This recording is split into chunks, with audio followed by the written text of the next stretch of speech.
स्वागत है आपका मेरे चैनल कहानियाँ बाय प्रतीक में। कहानी में अब तक आपने सुना अपने पिता की आखिरी इच्छा देवी की मूर्ति में प्राण डालने के लिए अर्जुन हर एक गांव में भटकता रहा। कई साधुओं और गुरुओं से भी मिला, पर एक दिन एक रहस्य भरे साधु ने उसके सामने एक ऐसी साधना का राज खोला जिससे अर्जुन की आंखें ही खुल गई। क्या अर्जुन अप्सरा की साधना पूरी कर पाएगा? चलिए जानते हैं आगे।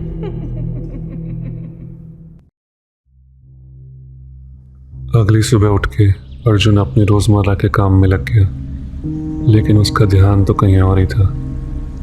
शायद मूर्ति में प्राण डालने से ज्यादा उसकी जिज्ञासा अप्सरा को जानने में लगी थी। क्या ये अप्सरा मेरी हर इच्छा पूरी कर सकती है? बस इसी सोच में डूबे अर्जुन ने जैसे तैसे अपना काम खत्म किया और शाम तक नहा धो के बाबा द्वारा बताए गए सफ़ेद कपड़े पहन लिए। उसने हाथों में थोड़े फूल लिए, बदन पे इत्र लगाया और सीधा मंदिर चला गया। अपने पिता को याद करते हुए उसने मूर्ति की ओर देखा, फिर आंखें बंद कर ली। अर्जुन को इस बात का अंदाज़ा ही नहीं था कि अब मध्य रात्रि होने वाली थी। बस थोड़ी ही देर में अर्जुन को कहीं दूर से कदमों की आवाज़ आने लगी। वो आवाज़ धीरे धीरे और पास आई और पास। फिर अर्जुन ने अपनी आँखें खोली और देखा कि वो बाबा अर्जुन के पीछे ही खड़े थे। अर्जुन ने बेहद खुशी से बाबा की ओर देखा और बोला, आ गए बाबा? मैं कब से इंतज़ार कर रहा था आपका। पूरी तैयारी के साथ आए हो। देखो वत्स, पूजा शुरू करने से पहले मैं तुम्हें कुछ निर्देश देना चाहता हूँ। इन 11 दिनों की पूजा में तुम्हें कुछ अलग अलग अनुभव होंगे, कुछ विचित्र आवाज़ें सुनाई देंगी, लेकिन तुम अपना ध्यान बिल्कुल मत भटकने देना और देवी को ध्यान में रख के पूजा करते रहना। और पूजा खत्म होते ही बिना कुछ बोले सीधे अपने घर चले जाना। अर्जुन ने बाबा की बात में हामी भरी और इसी के साथ उसके 11 दिनों की पूजा शुरू हो गई। हर दिन अर्जुन अपना काम खत्म करता, शाम को तैयार होता और सफ़ेद कपड़े पहन के मंदिर पहुंच जाता और फिर रात भर बाबा के साथ अप्सरा की पूजा में लग जाता। कुछ दिनों तक ये सिलसिला एकदम सामान्य था, लेकिन 5वें दिन आते आते अर्जुन को कुछ अलग महसूस होने लगा। कभी कभी उसे कुछ फुसफुसाने की आवाज़, कभी कभी उसे लगता था कि वो मूर्ति अर्जुन को देख रही है, कभी उससे कानों के पास घुंघरों की आवाज़ आती थी, या फिर लगता था कोई मंद मंद मुस्कुरा रहा हो। लेकिन अभी उसका बस एक ही उद्देश्य था। उसने उन सभी आवाज़ों से अपना ध्यान हटाया और पूजा में लीन होके बाबा के साथ मंत्र जपने लगा। ओम ह्रीं ऐं अप्सरा प्रत्यक्ष आगच्छ ह्रीं ऐं नमः।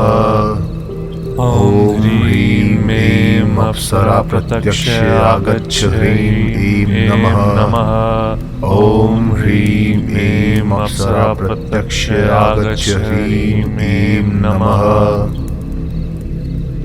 इस खास मंत्र से उस दैवीय शक्ति अप्सरा को धरती पर बुलाया जाता है। जैसे जैसे दिन बीत रहे थे, अर्जुन का विश्वास और पक्का हो रहा था। मेरे पिता का सपना पूरा करना अब दूर नहीं। अर्जुन के अनुभव और वो विचित्र आवाज़ें और भी तेज हो रही थी। इन आवाज़ों से अर्जुन विचलित होके एक बार तो आंखें खोलने ही वाला था। अर्जुन एकदम संभल गया और आंखें बंद रख के पूजा करता रहा। हर दिन की तरह ब्रह्म मुहूर्त पे पूजा खत्म हुई। पूजा के बाद बाबा ने हल्की नज़र से अर्जुन को देखा, जैसे कि चेतावनी दे रहे हो कि यह गलती दोबारा नहीं होनी चाहिए। अर्जुन ने भी मनी मन हामी भरी और दोनों अपने अपने रास्ते निकल दिए। आज पूजा का 7वां दिन था। अर्जुन पूजा का सामान लेके रात को जब मंदिर के सामने पहुंचा तो बाबा के तेवर कुछ अलग थे। थोड़े चिंता में थे, लेकिन उसने ध्यान नहीं दिया और दोनों ने पूजा शुरू कर दी। हालांकि बाबा का यह निर्देश था कि पूजा के बाद दोनों बिल्कुल भी बात नहीं करेंगे, लेकिन बाबा ने अर्जुन को रोकते हुए बोला, रुको वत्स। अर्जुन चौंक गया। क्या बाबा? माफ करना वत्स, लेकिन हमें ये पूजा कुछ दिन रोकनी होगी। क्यों बाबा? मुझे मेरे गुरु के गांव जाना होगा। वहाँ उन्होंने जीव समाधि ले ली है।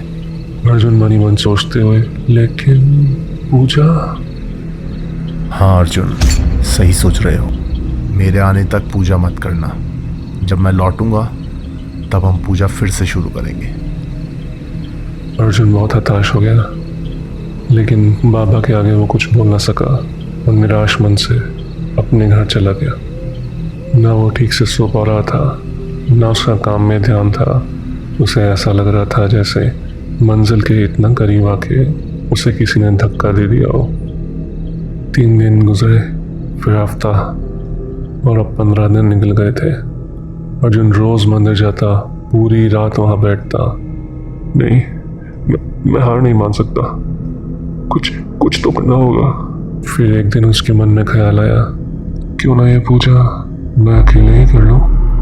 कुछ दिन अर्जुन इसी कश्मकश में था, लेकिन आखिरकार अपने पिता की आखिरी इच्छा और अपने सपनों के आगे उसने बाबा की बात अनसुनी कर दी और खुद से ही पूजा शुरू कर दी। हाथों में फूल लेके वो मंदिर के बाहर बैठ गया। ठीक मध्यरात्रि को उसने आवाहन किया। ये रात अमावस की थी। इस रात हवा में कुछ अलग ही खुशबू थी। मंदिर में जलते हुए दियों की लौ कुछ धीमी हो रही थी। अर्जुन ने पूरे दिल से अपने मन में कहा, हे अप्सरा, मेरी साधना स्वीकार करो। अप्सरा प्रकट हो, मेरी साधना स्वीकार करो, स्वीकार करो। देखते देखते हवा में एक ठंडी सनसनाहट सी फैल गई। घुंघरू की आवाज के साथ एक छाया प्रकट हुई और धीरे धीरे अर्जुन के करीब आने लगी। जैसे जैसे वो छाया और करीब आई, अर्जुन ने देखा कि उसने एक स्त्री का स्वरूप ले लिया था। उसने गहरे काले वस्त्र पहने थे, हाथों में टूटी चूड़ियाँ, बिखरे बाल और लाल आंखें थी।